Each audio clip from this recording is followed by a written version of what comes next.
Hello, আসসালামু আলাইকুম। তাসমিস ব্লগে আপনাদের সবাইকে আমন্ত্রণ। আশা করছি আল্লাহর অশেষ রহমতে যে যেখানে আছেন ভালো আছেন, সুস্থ আছেন। আমিও আলহামদুলিল্লাহ ভালো আছি। প্রতি মাসে সংসারের খরচের টাকা থেকে কিছু টাকা অল্প অল্প করে জমিয়ে আপনি নিজের শখগুলো পূরণ করতে পারেন। এখন ভাবছেন টাকা কিভাবে জমাবেন?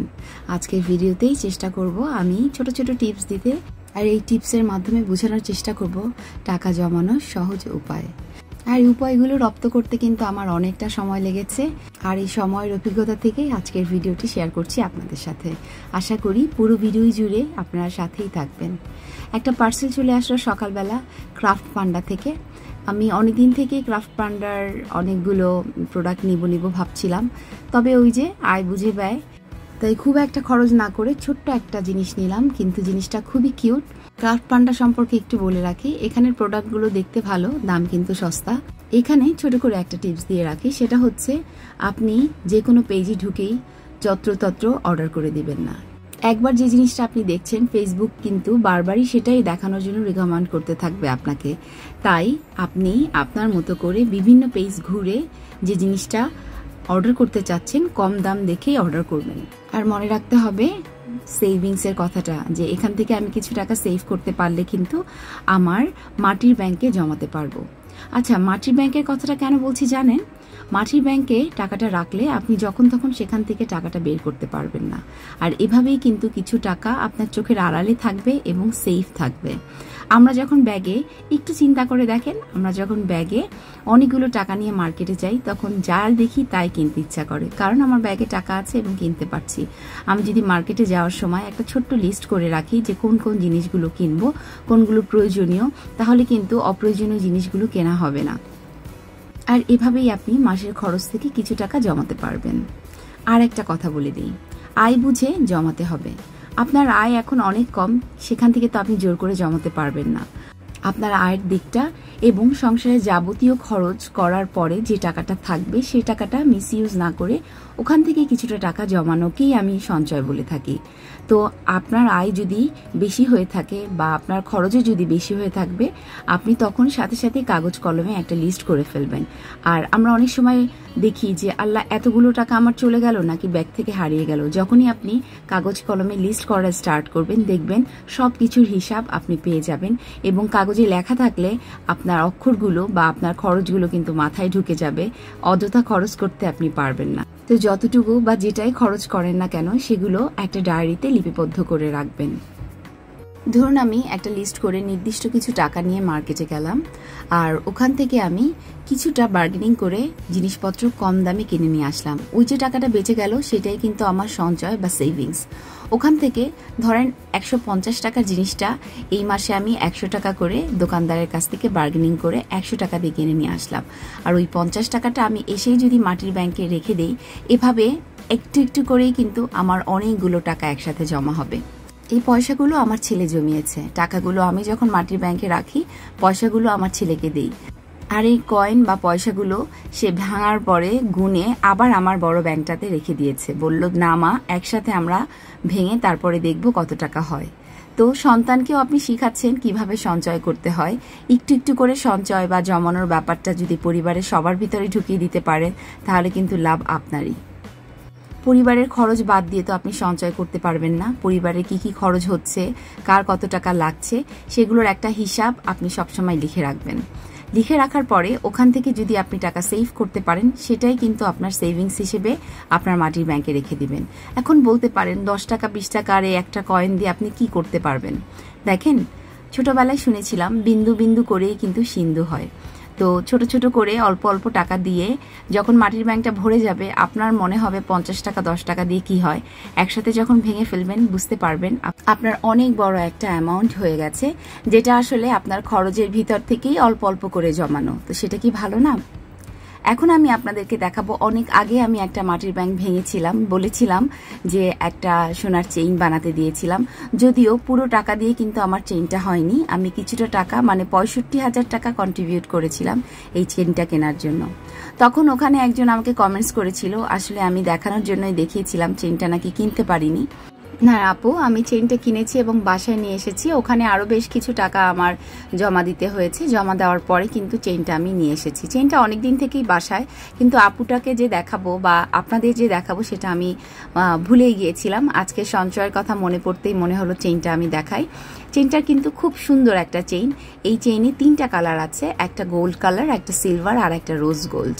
তো 3টা কালারের সমন্বয়ে এই চেইনটা। দাম বেশ অনেকটাই পড়েছিল।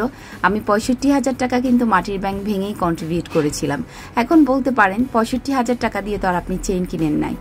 দেখুন, এখানে একটা কথা বলি, 65,000 টাকা দিয়ে কিন্তু আপনি সোনার অনেক কিছুই কিনতে পারবেন। যদিও এখন সোনার ভরি অনেক, তারপরও পারবেন। আমি কিন্তু বলেছি আমি কন্ট্রিবিউট করেছি, এটাও কিন্তু অনেক বড় একটা বিষয়। একসাথে 65,000 টাকাটা হয়তো আমি দিতে পারতাম না, কিন্তু অল্প অল্প করে জমানোর ফলে কিন্তু আমি একটা কিছু করে আমার জন্য রেখে দিতে পারলাম। এভাবেই ছোট ছোট অল্প অল্প সঞ্চয়ের মাধ্যমে আপনি অনেক বড় কিছু করতে পারবেন, যেটা একসময় আপনার জন্য অনেক ভালো সুখকর কিছু বয়ে আনবে। আর এই সঞ্চয়টা যে শুধু আপনার জন্য, আপনার আনন্দের জন্য সেটাও না, আপনার যে কোনো বিপদেও কিন্তু এই সঞ্চয়টা আপনার কাজে আসতে পারে। আমি জীবনে অনেকগুলো বিপদের সম্মুখীন হয়েছি, আর সেই জায়গা থেকেই বলছি যে সঞ্চয় আসলে আপনাকে অনেক বড় বিপদ থেকে বাঁচাতে পারে। মানুষ কিন্তু সবসময় আপনাকে টাকা ধার দিবে না, আর পরিচিত মানুষের সাথে সম্পর্কটা তখনই আপনার নষ্ট হবে যখন আপনি তাদের কাছে টাকা ধার চাবেন। এর ধরনের অনেক বড় বড় ছোট ছোট অভিজ্ঞতা আমার আছে। তো আমি ছোটবেলায় দেখতাম আমার নানুমণি সবসময় কিছু টাকা সেভ করতো। আচ্ছা, গল্পটি একটু পরে বলছি। আমাদের দুপুরে দাওয়াত ছিল আমার আম্মুর বাসায়। আমার আম্মুর বাসায় আমার খালামণিরা এসেছে এবং আমার কাকা এসেছে। তো তাদের জন্য আম্মু ছোট্ট আয়োজন করেছে। এখানে আমার খালু, খালামণি এবং এই যে সুন্দরী বউটা দেখছেন সেটা আমার কাজিনের ওয়াইফ। তো সবাই মিলে আমরা বসে ড্রয়িং রুমে গল্প করছিলাম। আমি খুব একটা ভিডিও করতে পারিনি, যেহেতু অনেক ব্যস্ত ছিলাম, আম্মুকে হেল্প করছিলাম, তো খুব একটা ভিডিও করতে পারিনি। ছোট ছোট কিছু ভিডিও ক্লিপ নিয়ে আপনাদের সাথে শেয়ার করছি, যেটা বলছিলাম। তো নানুকে আমি সবসময় দেখেছি কিছু সেভ করতে। সে যখন অনেক বেশি ফল ফলাদি হতো সেটা গোপনে বিক্রি করাতো, অনেক বেশি সুপারি হলে সেটা গোপনে সেল করাতো। সেখান থেকেই কিছু টাকা সে অল্প অল্প করে সেভ করতো। এবং নানা ভাই যে চাকরি করতো সেখান থেকেও তো নানুর হাতে টাকাটা এনে দিত, সেই টাকাটা দিয়েও নানু কিন্তু অনেক টাকা সেভ করতো। এভাবেই আমি নানুকে দেখেছি যে কোনো বিপদে সে সবার পাশে দাঁড়াতে পারতো। আমি আমার নানুমণিকে দেখেছি যে কোনো মানুষ তার কাছে টাকা ধার চাইতে আসলে তাদের বিপদে নানু কখনো কাউকে খালি হাতে ফেরত দিত না। নানু কিছু না কিছু টাকা সবসময় হাতে দিয়ে দিত। আমি নানুকে জিজ্ঞেস করেছিলাম, তোমার কাছে তো টাকা নাই? তো নানু আমাকে বলতো যে কেউ যদি তার বিপদে তোমার কাছে 100টা টাকার জন্য আসে তাকে ফেরত দিও না, দরকার হলে তাকে 50টা টাকা দাও, কিন্তু টাকা দিও, কারণ মানুষের বিপদে থাকলে আল্লাহ তোমার বিপদেও থাকবে। আসলে কথাটা এত সত্য। সঞ্চয়ের ভিতরে আসলে কত কথা বলছি, আসলেই সত্য কথা, এবং বয়স্ক মানুষের কাছ থেকে অনেক কিছু শেখার আছে। আবার দেখেছি আমার আব্বুর যখন অসুস্থ তখন অনেক সময় অনেক বড় বড় অ্যামাউন্ট আমাদের লাগতো। অনেক সময় অনেকের কাছে ধার চেয়েছি এবং কেউ হয়তো 50,000 টাকার কাছে 10,000 টাকা দিয়েছে, কেউ না বলেছে, কেউ বলেছে বাসায় নাই, কেউ ফোন ধরেনি। এভাবে অনেক কিছুর মোকাবেলা করেছি, অনেক অভিজ্ঞতা হয়েছে, মানুষকে চিনেছি। কিন্তু আলহামদুলিল্লাহ সবকিছুর জন্যই আব্বুর ট্রিটমেন্ট করতে পেরেছি ভালোভাবে। যেভাবেই হোক, কেউ ফোন না ধরে হোক, কেউ ফোন ধরে, কেউ অল্প কিছু টাকা দিয়ে সাহায্য করে হোক, যে যেভাবে যতটুকু করেছে সবার কাছে কৃতজ্ঞ।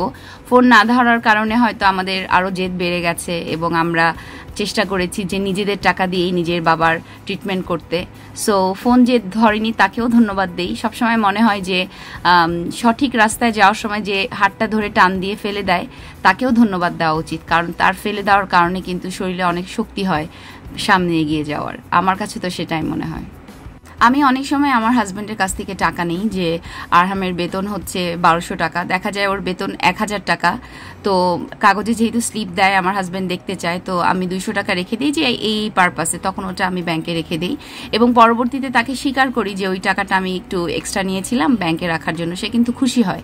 আর সঞ্চয়টা যে কোনো পুরুষ লোকই খুব খুশি হয়, কারণ তার ওয়াইফ যদি খুব সঞ্চয় করতে শিখে বা জানে তাহলে দেখবেন সব পুরুষ মানুষই খুব খুশি হয় এবং তারা খুব রিল্যাক্সে থাকে। তারা বুঝে তাদের সহধর্মিণী কোনো বিপদে তাদের পাশে থাকতে পারবে।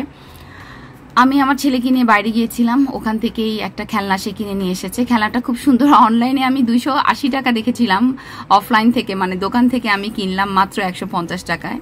তো এভাবে কিন্তু আমি সঞ্চয় করেছি। এখান থেকে কিছু টাকা বাঁচিয়ে কিন্তু আমি আবার আমার মাটির ব্যাংকে টাকা রেখেছি।